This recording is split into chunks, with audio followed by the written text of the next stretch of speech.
T-minus 2 days and counting through the draft. And in that spirit, let's drop a Schrager bomb. Peter Schrager is here with D. Wood and Mike Tannenbaum this morning. Peter, drop something on us. What's the most interesting thing you can tell us 2 days before the draft?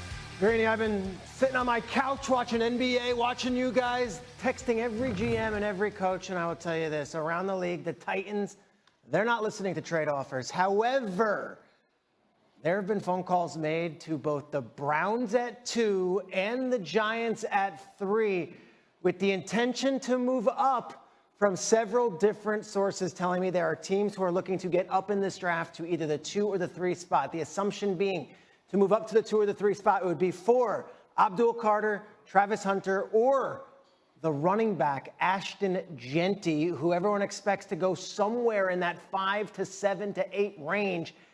There have been teams making calls, and those teams are not immediately slamming down the phone. The Browns at 2, the Giants at 3.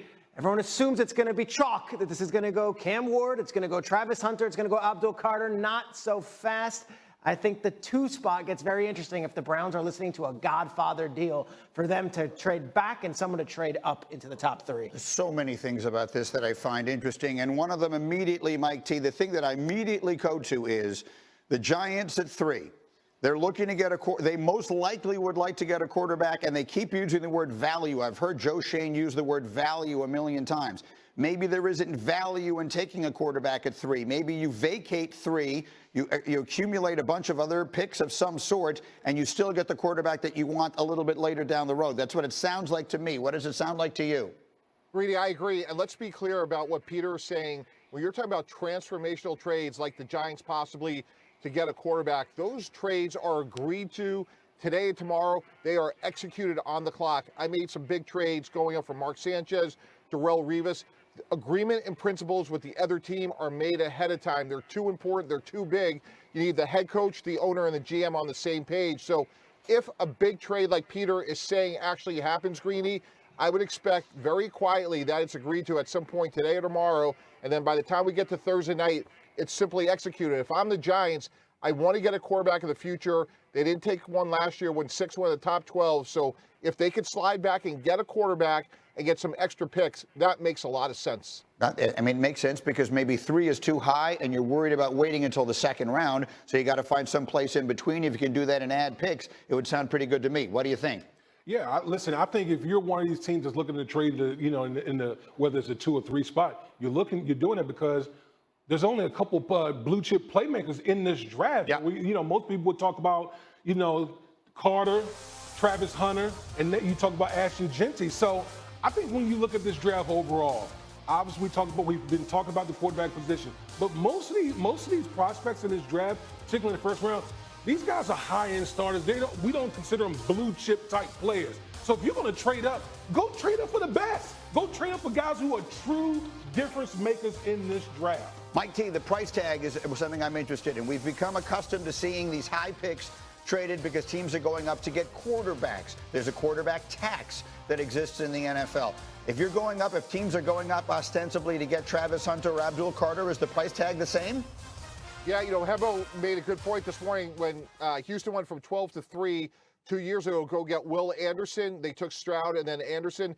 They still had to give up a future first-round pick. There were other pick swaps, but absolutely, there's still a massive premium in the top 3. And again, if I'm Cleveland or the Giants, everybody knows what we need to do, but those are great players. It's a premium to get up that high. Put a little ribbon on it for me here. Well, the feeling is that these teams need talent all over the roster, and there's a very few blue chips. If you're going chalk, it's, hey, just take Hunter, take Carter, and just move on. But when you start talking about multiple first-round picks in the future, and you start talking about multiple day 2 picks in this draft, both these teams have giant holes all over the roster. You have to listen to at least hear if there's a Godfather offer. This is getting interestinger and interestinger as we work our way towards Green Bay, where we're headed today. Coming up as we roll on, will it be quarterback chaos in the first round? Could it be a very long night or even 2 for Shedeur Sanders? We dive into that as we continue. Plus, back to the basketball. The season hangs in the balance for Bron and the Lakers tonight. We'll give you the one thing they need to do if it's not going to be a quick exit in L.A. Damian Woody's leaning forward in his seat. Over the Giants as time winds down is QB or not QB. Do they go with a quarterback at number 3, or do they go with the best available talent? If it's any indicator at all, the G-men worked out 3 QBs, including Colorado Shedeur Sanders, last week. Despite that, it still feels like the decision that's to be made by head coach Brian Daboll and GM Joe Schoen, that they're on 2 different pages. Take a listen. Process has been excellent every year. There's really good communication, and not just with the quarterbacks, with each position. It's okay to disagree. You're not going to be disagreeable. And everybody has thoughts and opinions of what they evaluate and what they see. There's very professional, conversations that we have. And we're all trying to do the same thing, is trying to improve our football team. And then at the end of the day, we'll have a conversation and, pick the player we think will best be suited for the New York Giants. We now welcome in our NFL analyst and former GM, Mike Tannenbaum. And Mike T, you've been in multiple draft rooms in your career. What do you make of what Brian Daboll had to say right there? Yeah, Amina, he's clearly trying to dispel the notion that they're not on the same page. I worked with Brian Daboll for a number of years. He's really good. He's very thorough. But it's very unusual so late in the game for such a big decision, Amina, for them to go back out for private workouts. Private workouts are totally part of the plan, but to do it so late in the game when it's such a transformational decision is very unusual. So what would be the ideal draft plan for the Giants night 1? Well, if they could draft Abdul Carter, presumably Travis Hunter goes 2, and they could get the pass rusher from Penn State, that would be ideal. He's a blue chip player, complete difference maker, and then you go back to the bottom of the first round. Ideally, hopefully Shedeur Sanders falls. If he does, trade up for him. Jackson Dart from Ole Miss, I think, has a chance to be a good starter. Tyler Shugg, despite being 25, is a really good prospect. And then Jalen Milroe, who a lot of people comp to Jalen Hurts, a little bit more of a developmental player. If they could get one of those 4 quarterbacks bootstrap with Abdul Carter, that would be a great night for the Giants. So many different possibilities with what the Giants could do at that number 3 pick. And I know if you're a Giants fan, you're looking for them to get a quarterback. You want them to get a franchise quarterback.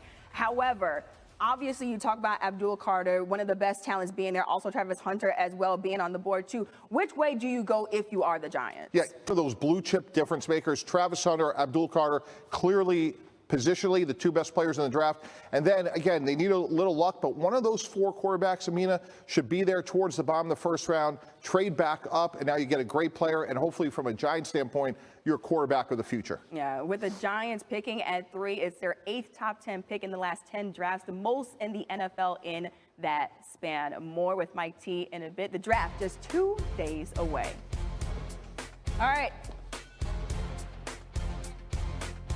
All right, well, the NFL draft begins on Thursday at 8 p.m. Eastern. You can catch that right here on ESPN and ABC. Draft Insider is built by The Home Depot. How doers get more done. Xin chào các bạn, đã quay trở lại với kênh của mình. Ngày hôm nay mình sẽ tiếp tục hướng dẫn các bạn là vòng của hôm nay của mình sẽ có tiêu đề là cây cảnh. Mọi người, hôm nay vòng của mình sẽ có tiêu đề là cây hoa. Bây giờ mọi người làm nhé.